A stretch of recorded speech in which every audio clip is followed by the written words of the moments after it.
Karibu tena mahali popote ulipo na kukaribisha kwenye kipindi hiki kwa jina la Bwana wetu Yesu Kristo, nikiamini ya kwamba utaenda kubarikiwa kwa jina la Yesu.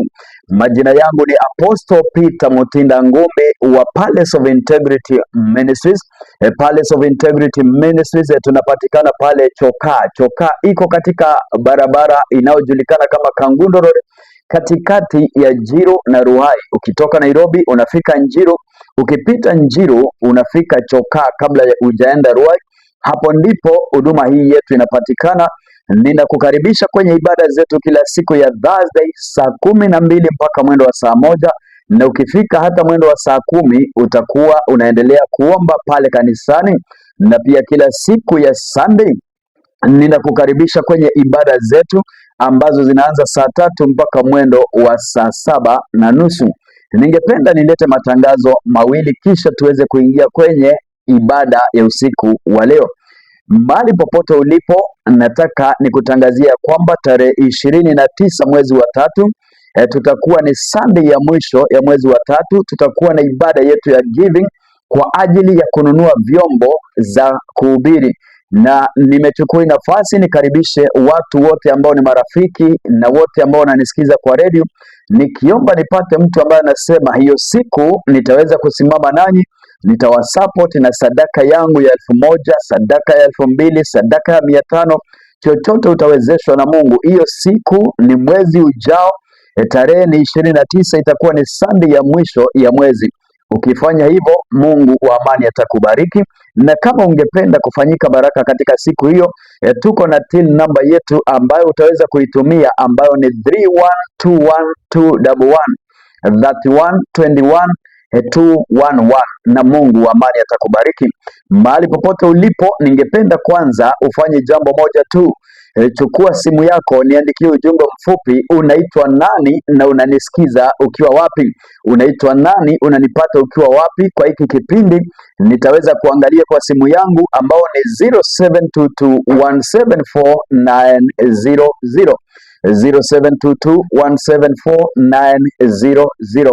Na pia kama ungependa kuwa baraka katika hiki kipindi, kumbuka kila wakati huwa ninakuambia ya kwamba hiki kipindi kinalipiwa hapa kwa radio na ni maelfu na maelfu ya pesa. Ningependa tuombe kisha tuweze kuingia kwenye mada yetu. Baba Mungu, katika jina la Yesu nasema asante kwa ajili ya mtazamaji na msikilizaji wangu mahali popote walipo. Ninawakabidhi mikononi mwako nikiwaombea kibali kinachotoka kwa Mungu, ya kwamba kupitia kwa kipindi hiki wataenda kubarikiwa. Kupitia kwa neno lako Jehova utaenda kuwaokoa. Kupitia kwa neno lako utaenda kuponya mtu aliye mgonjwa. Kupitia kwa neno lako utaenda kuinua mtu aliyevunjika moyo. Kupitia kwa neno lako ndoa zinaenda kurudiana, na baada ya hiki kipindi utukufu wote ukakurudie ewe Mungu, katika jina kuu la Yesu ninaomba na kuamini, amen. Ningependa kuleta neno kutoka kitabu cha Matthew chapter number 15, Mathayo mtakatifu sura ya 15. Nataka kusoma mstari wake wa 13. Maandiko yanasema, akajibu akasema, kila pando asilolipanda Baba wangu wa mbinguni litang'olewa. Kila pando asilolipanda Baba yangu wa mbinguni litang'olewa. Usiku wa leo nataka kuleta ujumbe huu kwako wewe ambaye umekuwa umeokoka au bado haujaokoka, mtu ambaye umekuwa ukipitia maisha mazito, mambo magumu katika maisha, magumu katika ndoa, magumu katika biashara. Maandiko yanasema siku moja Yesu akasimama na akasema ya kwamba kila pando ambalo Baba wangu wa mbinguni hakulipanda litang'olewa. Na usiku wa leo, wakati ambapo nimekuwa nikitafakari ili neno, Mungu akaweka kupitia kwa Roho Mtakatifu ili neno nililete tena kwako usiku wa leo. Nikwambie kuna mapando ambayo shetani huwa anapanda katika maisha ya wanadamu. Kuna mapando maadui huwa wanapanda katika maisha yetu. Kuna mapando huwa inapandwa na wachawi na waganga. Kuna mapando huwa yanapandwa na watu wasiotutakia mema. Lakini katika usiku wa leo kupitia kwa hili neno tunaenda kufanya maombi ili kila pando ambalo halikupandwa kwako na Mungu wa mbinguni likapate kung'olewa katika jina la Yesu Kristo. Maandiko yanasema kila pando ambayo Baba wangu wa mbinguni hakulipanda litang'olewa. Ni mapando gani ninazungumzia usiku wa leo? Ninanena juu ya mapando ya kutokuolewa, ninaongea juu ya mapando ya kutokufanikiwa, ninanena juu ya mapando ya magonjwa, ninanena juu ya mapando ya uchawi, ninanena juu ya mapando ya kuwa chochote ambacho unaanzisha akiwezi kikafanikiwa. Biblia inasema ya kwamba mwizi haji ila kwa kuiba, kuua na kuangamiza. Hiyo ndiyo kazi shetani alikuja kufanya katika maisha ya watu, ya kwamba kazi yake ni kuiba, kuua na kuangamiza.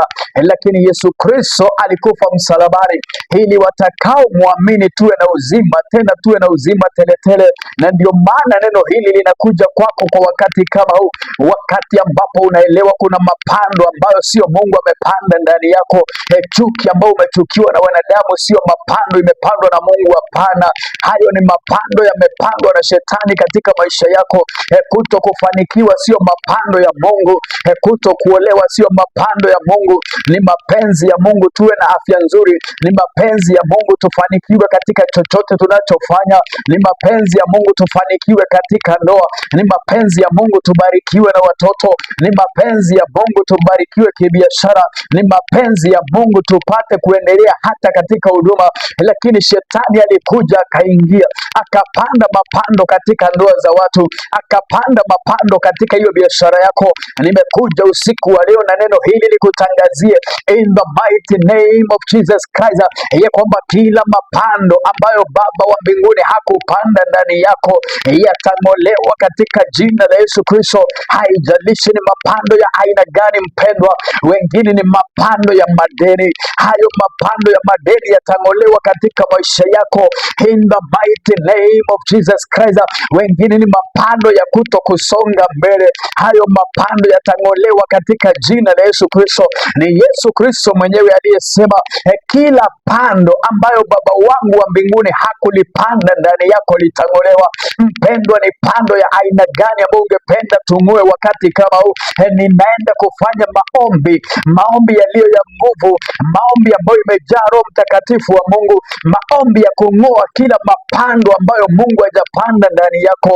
Hauwezi ukaniambia kwamba ni mapenzi ya Mungu huwa unakopa deni ndio uweze kulipa deni nyingine. Hapana, hauwezi ukaniambia ni mapenzi ya Mungu uwe mimba inatoka baada ya nyingine. Hapana, kuna mapando yamepandwa na shetani, na tunaenda kuomba katika hiki kipindi hayo mapando ambayo sio Mungu amepanda ndani yako yakang'olewe katika jina la Yesu Kristo. Ninanena na nani wakati kama huu? Ninanena na wewe ambao unasema kuna pando la magonjwa yamepandwa ndani yangu. Biblia inasema hivi mpendwa, katika Zaburi 103 na mstari wa 3, akusamehe maovu yako yote, akuponya na magonjwa yako yote. Akusamehe maovu yako yote, akuponya na magonjwa yako yote. Haijalishi hata kama ni magonjwa yanajiita kanza, Jehova Mungu wa mbinguni ako na uwezo wa kuyaponya.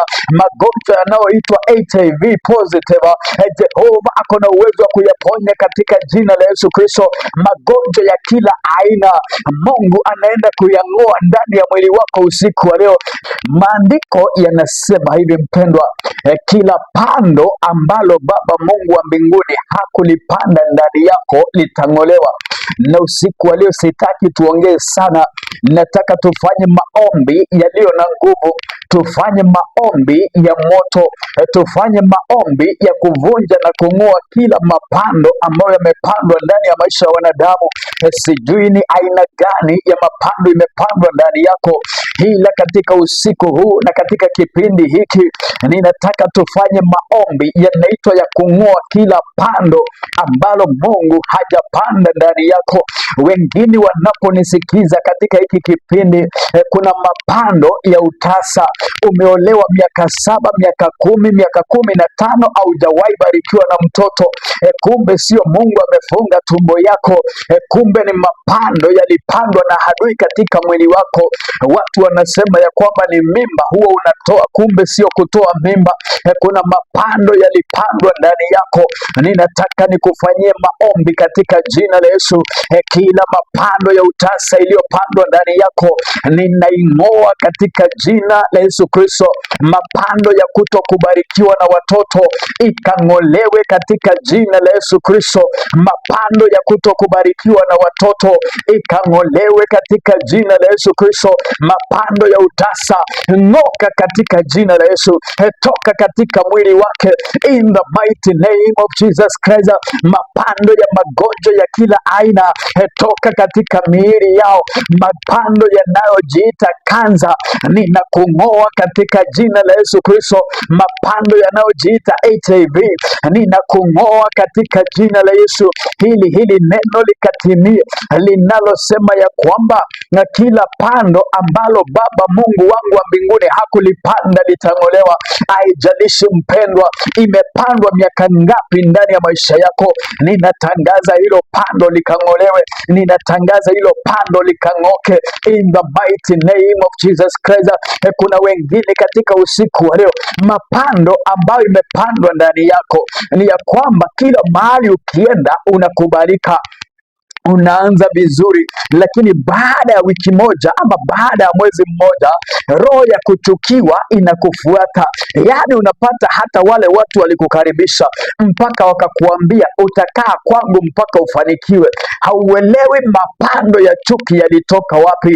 All of a sudden mambo imebadilika, watu wameanza kukuwekelea maneno, wanasema unataka kuiba mume wa mtu, yaani mapando yasiyoelewekana. Ninataka usiku wa leo hiyo pando ya chuki iliyopandwa ndani yako tukaombe ikapate kung'oka ndani yako. Ninaomba katika jina la Yesu Kristo, mapando ya chuki na roho ya rejection ambayo imepandwa ndani ya msikilizaji wangu ikang'oke usiku wa leo katika jina la Yesu Kristo. Kila mapando ya chuki na aibu, kila mapando ya rejection, kila mapando ya kukataliwa, ninakukemea katika jina la Yesu Kristo. Toka ndani ya huyu mpendwa, toka ndani yake katika jina la Yesu, toka katika jina la Yesu, toka katika jina la Yesu.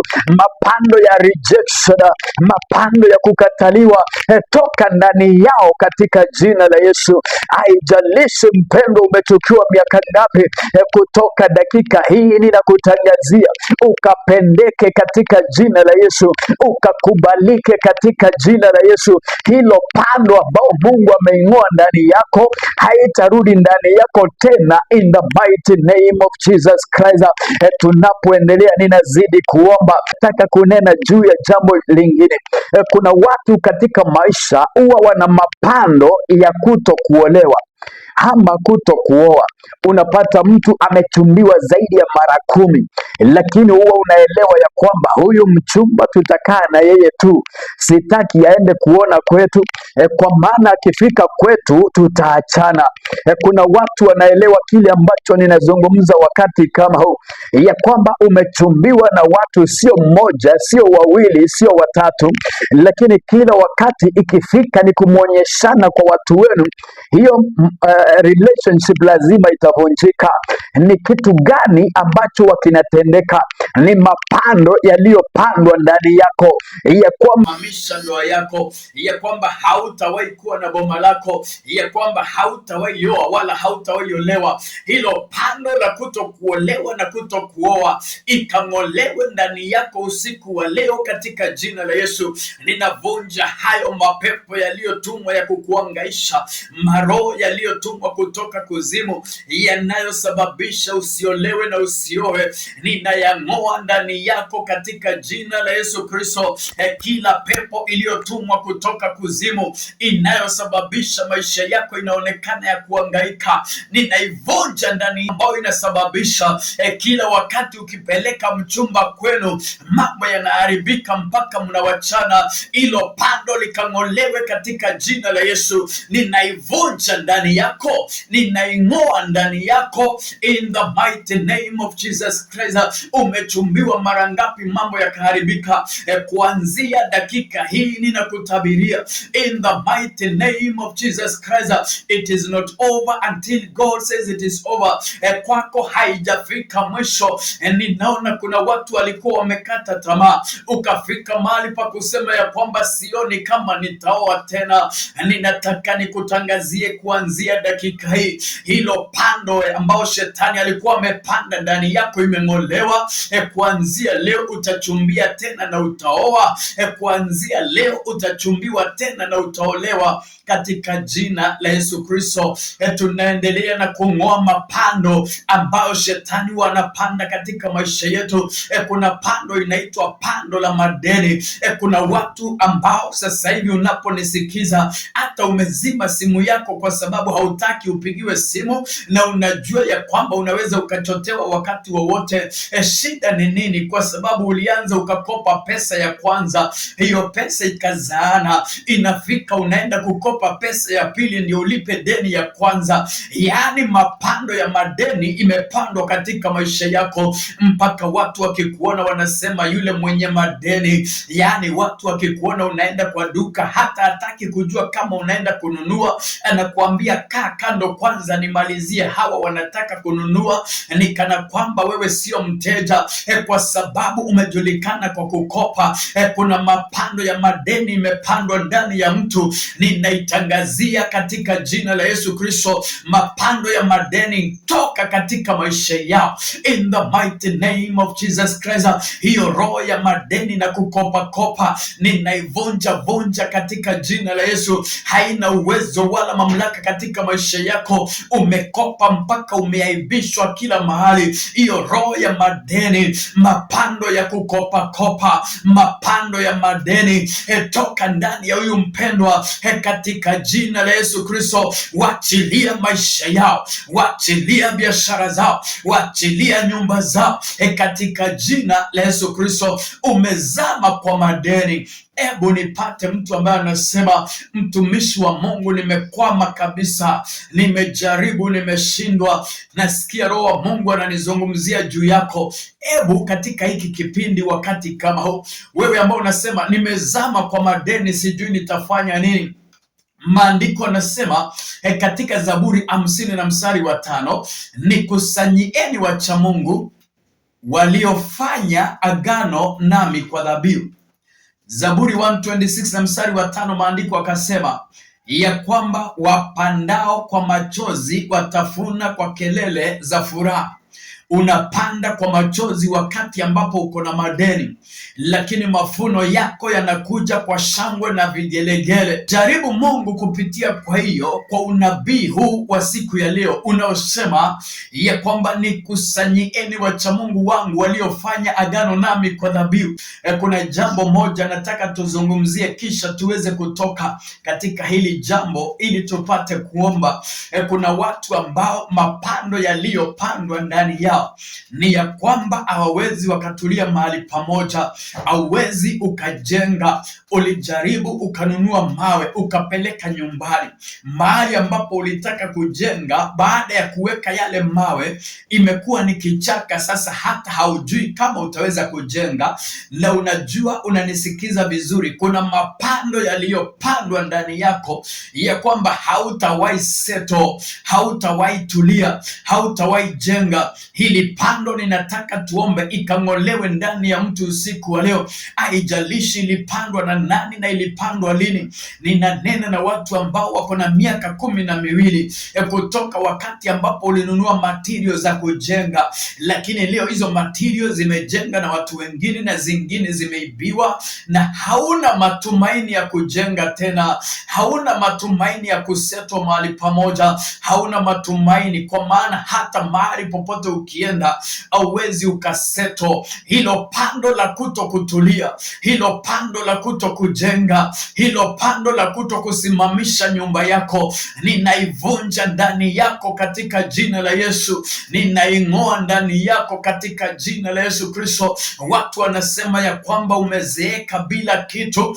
Kuanzia usiku wa leo, kama vile Mungu aishivyo, ninakutangazia hilo pando shetani aliyopanda ndani yako ikang'olewe, ikatoke, ikakuachilie in the mighty name of Jesus Christ. Na kuanzia usiku wa leo, mahali popote ulipo, ama kuanzia dakika hii, mahali popote ulipo, neema ya Mungu ikashuke ndani yako, upate uwezo wa kujenga, upate uwezo wa kuseto mahali, upate uwezo wa kujiinua kimaisha in the mighty name of Jesus Christ.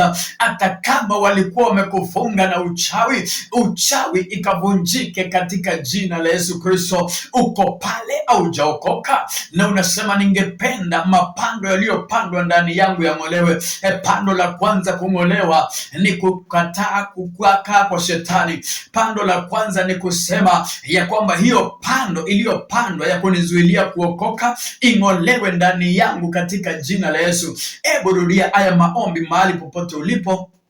Sema, Bwana Yesu Mwokozi, naja mbele zako, mimi ni mwenye dhambi, nisamee dhambi na makosa yangu, naomba uniokoe. Andika majina yangu kwa kitabu cha uzima wa milele, futa majina yangu kwa kitabu cha mauti. Shetani tumewachana, mimi nimeokoka, mimi ni wa Yesu. Asante Yesu kwa kuniokoa. Amen. Umeokoka dakika hii. Mahali popote ulipo, tafuta kanisa karibu na wewe siku ya Jumapili, au ukisikia kuna ibada katikati ya wiki, tafadhali hudhuria katika ile ibada. Mungu akujenge kupitia kwa neno lake, mahubiri na maombi zikafanyike sehemu ya maisha yako, na Mungu atakutenda mema.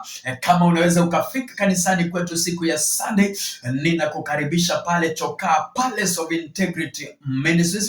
Mahali popote ulipo, njoo. Ukitaka kuniona utaniona, silipishi chochote kuonekana, na Mungu wa amani atakubariki. Na pia ningependa niombe na wewe ambao ni mgonjwa, wewe ambao unasema ya kwamba nilikuwa nimefika mwisho. Usikate tamaa mpendwa, nimeanza kwa kukuambia it is not over until God says it is over. Guza redio yako kama utaweza, ama unyoshe mkono wako kwa screen mahali popote ulipo, nikuombee. Baba Mungu, katika jina la Yesu Kristo wa Nazareti, ninamkabidhi huyu mpendwa mikononi mwako mahali popote alipo. Ninamuombea kibali cha Mungu kinachovunja kila nira. Neno lako linasema katika Isaya 10:27 ya kwamba itakuwa katika siku hiyo mzigo wako utaondoka mabegani, nayo nira itavunjika, na nira itavunjika kwa ajili ya kutiwa mafuta, kwa mafuta ambayo Mungu umeweka juu ya kichwa changu, ya kuvunja nira na kung'oa mapando ambayo haukuyapanda katika maisha ya watu. Ninatangazia huyu mpendwa kuanzia dakika hii akafunguliwe katika jina la Yesu. Magonjwa ikamwachilie in the mighty name of Jesus Christ. Madeni yamwachilie katika jina la Yesu. Laana za ukoo zikamwachilie katika jina la Yesu. Na kuanzia dakika hii mahali popote alipo, ninamtangazia kuwa huru katika jina la Yesu. Aliyekuwa mgonjwa amepona katika jina la Yesu. Aliyekuwa tasa sio tasa tena, ataitwa Mama Samueli kuanzia dakika hii, kwa maana uchafu uliokuwa umefunga tumbo yake unatoka katika jina la Yesu Kristo. Unawaosha tena na kuwasimamisha, wanaenda kujenga makao yao, wanaenda kuseto hawa wote katika jina la Yesu. Ninaomba na kuamini. Amen. Hadi siku nyingine, ni mimi wako Apostle Peter Mutinda Ngumbi. Mungu wa amani akubariki, nikiamini ya kwamba mapando yameng'olewa yote in Jesus name. Unaweza ukachukua hiyo namba ukanipigia simu, na pia kwa wale ambao wangependa kunifuata kwa YouTube kwa ajili ya mahubiri yangu kila siku kwa YouTube, unaweza ukanitafuta kwa YouTube. Subscribe channel yangu ambao ni Apostle Peter Mutinda Ngumbi, na Mungu wa amani atakubariki. Shalom.